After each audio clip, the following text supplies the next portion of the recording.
exemple que je vous ai donné, afin que vous fassiez, vous aussi, comme j'ai fait pour vous. C'est un exemple que je vous ai donné, afin que vous fassiez, vous aussi, comme j'ai fait pour vous. Chers amis, cette parole de Jésus est le cœur même de ce jeudi saint, le thème principal de la liturgie de la parole. C'est en ce jour que le Christ a institué le sacrement de l'Eucharistie et le sacrement de l'ordre du sacerdoce. En instituant le sacrement de l'Eucharistie, il nous a ordonné de la faire en mémoire de lui et enfin, il nous a donné aujourd'hui même son commandement nouveau en disant « Comme je vous ai aimé, vous aussi, aimez-vous les uns les autres. » C'est le Christ lui-même qui a dit cela lors de son dernier repas avec ses apôtres. C'est bien son commandement que nous suivons, sa parole que nous accueillons et mettons en pratique, et sur la base de laquelle nous célébrons la Sainte Eucharistie de ce jour pour nous souvenir de son amour pour nous, de sa miséricorde, de son pardon et de sa tendresse pour nous. Mais ce n'est pas seulement pour faire mémoire de lui ou pour nous souvenir de lui. C'est pour faire ce que lui-même il a fait envers ses apôtres. Car lui-même il a dit « Faites ceci ». Il n'a pas dit seulement « Souvenez-vous de moi ». Il a dit « Faites ceci en mémoire de moi ».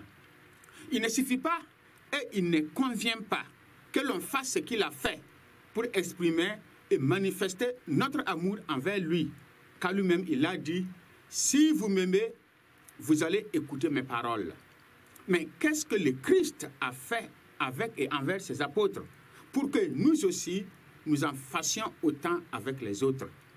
Si moi qui suis votre maître, je vous ai lavé les pieds, voici ce que Jésus a fait. Et comme il a institué l'Eucharistie, nous disant de la célébrer en mémoire de lui, il nous a demandé également de nous laver les pieds les uns des autres, tout comme il a lui-même lavé les pieds de ses apôtres. Qu'est-ce que cela veut dire? Cherchons d'abord, chers amis, à comprendre les gestes de Jésus lavant les pieds de ses apôtres. Dans la tradition des Juifs à l'époque, quand on donnait un repas, un dîner auquel on invitait un hôte important ou beaucoup de personnes importantes, il y avait des rites qui accompagnaient le repas. D'abord, le maître de maison qui a offert le repas se tenait devant la porte de sa maison et accueillait les hôtes, signe qu'il les tenait en estime, en respect, en considération, et appelait les avoir accueillis, salués comme il le fallait. Un serviteur ou une servante ou un esclave accompagnait l'hôte ou les hôtes dans la salle des ablutions. Et là, le serviteur ou l'esclave apportait l'eau pour les ablutions.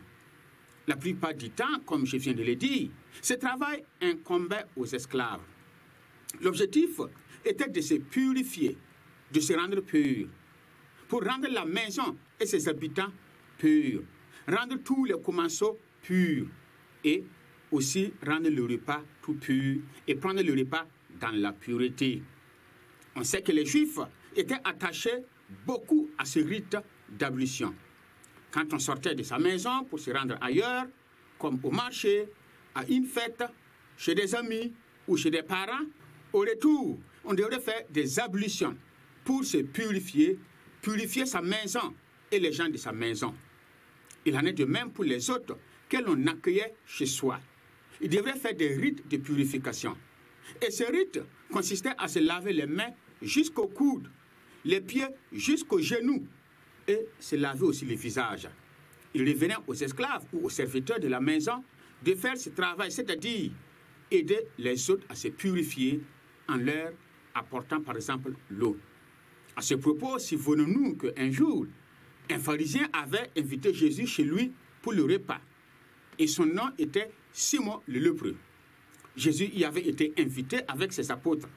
Et pendant le repas, une femme arriva, entra dans la maison, se rendit auprès de Jésus.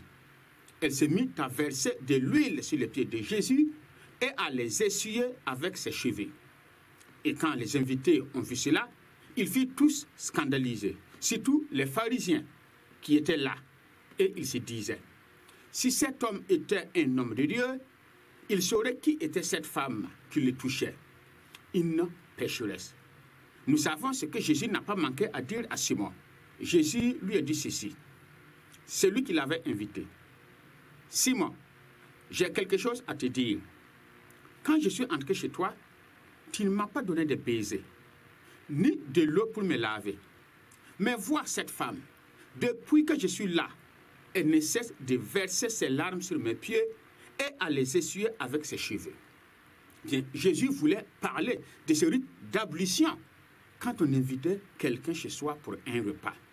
Car Simon devait se tenir devant la porte de sa maison, accueillir Jésus, le couvrir de baisers, lui donner de l'eau pour ses ablutions. C'était le signe, qu'il avait de l'estime, de la considération, du respect pour Jésus, et c'est pour cela qu'il l'avait invité chez lui pour le repas. Mais nous voyons que Simon le lépreux n'a pas fait cela à Jésus et pour Jésus. Il n'a pas donné de baisers à Jésus. Il ne lui a pas apporté de l'eau pour les ablutions. C'est la femme qui l'a fait pour exprimer à Jésus son amour. Luc 7, 36, 50. Durant son dernier repas, Jésus et ses disciples ont sans doute suivi tous les rites devant accompagner le repas pascal. C'est-à-dire que le repas a été préparé suivant les normes établies par la loi de Moïse en la matière. Des serviteurs ou des servantes devaient apporter l'eau pour les ablutions pour que Jésus s'en servît. Mais nous voyons que c'est Jésus lui-même qui a apporté l'eau dont il s'est servi pour laver les pieds de ses disciples, les essuyant avec le linge dont il s'était noué autour des reins. Quand bien même c'était lui le Seigneur et Maître, comme il l'a dit. C'est Jésus qui a fait préparer le repas de Pâques pour lui et ses apôtres. Il n'a pas voulu que quelqu'un d'autre lave les pieds de ses apôtres. C'est lui-même qui l'a fait. Et si moi, qui suis votre Seigneur et Maître, je vous ai lavé les pieds, vous aussi faites-en de même. Jésus a accompli un travail d'esclave, de serviteur, pour nous enseigner qu'entre nous, qui sommes ses amis et ses frères, il ne devait pas y avoir d'esclaves. Pour nous dire que même s'il y a un esclave, même s'il y a un serviteur, ce devrait être le responsable, le chef, le maître. Vous aussi, vous devez vous laver les pieds les uns des autres. Laver les pieds les uns des autres, c'est se mettre au service des autres. C'est être attentif aux besoins des autres. C'est subvenir aux besoins des autres. C'est aider et assister les autres par amour de Dieu et par amour pour eux. Mais nous voyons qu'une telle attitude contredit celle des hommes de ce monde. Car ce dont rêvent les hommes de ce monde, ce qu'il y a dans le cœur des hommes de ce monde, c'est être devant les autres, dominer les autres, être servi par les autres, être les premiers. Nous connaissons les conséquences d'une telle aspiration, des divisions, l'inimitié, la haine, des guerres, des conflits sans fin qui conduisent à la destruction et à la mort. Pierre n'a pas voulu que Jésus lave ses pieds parce qu'il n'était pas dans la logique de Dieu et de Jésus, mais dans celle des hommes. Jésus lui dit, si je ne te lave pas les pieds, non, tu n'auras pas de part avec moi. Cette part dont parle Jésus, c'est son amitié et son salut. Ce qui veut dire que nul ne peut se sauver lui-même. L'on est sauvé par le Christ. Celui qui veut être sauvé, qui veut l'amitié de Jésus, qui veut être ami de Jésus, et que Jésus soit son ami, il est nécessaire qu'il marche sur le chemin où lui, Jésus, a marché. La bouche des vaches suit les traces des vaches, dit un proverbe de la savane. Quel est ce chemin? C'est le chemin de l'humilité. Suivons donc Jésus sur le chemin de l'humilité, sur le chemin du service. On ne saurait emprunter un chemin autre que celui que Jésus a emprunté. C'est ce chemin qu'il a emprunté et suivi pour entrer dans sa gloire. C'est sur ce chemin que nous, qui sommes ses disciples, nous devons marcher pour avoir part avec lui, pour entrer dans sa gloire, pour être sauvés. Chers amis, demandons donc à Jésus, en ce jour du jeudi saint, de nous aider à emprunter le chemin du service et de l'humilité comme lui. Le prendre pour y marcher avec lui. Y marcher pour avoir part avec lui. Que l'humilité et le service soient notre vie. Et que notre vie soit humilité et service. Et étant donné que ce jour du jeudi saint est le jour du sacerdoce et des prêtres, la fête du sacerdoce et des prêtres, prions pour nos prêtres. Pensons à nos prêtres. Demandons à Jésus, pour eux, sa force et son assistance, afin que, à la suite et à l'image de Jésus, qui, par obéissance à Dieu, son Père, s'est abaissé pour réconcilier Dieu avec les hommes et réconcilier les hommes avec Dieu.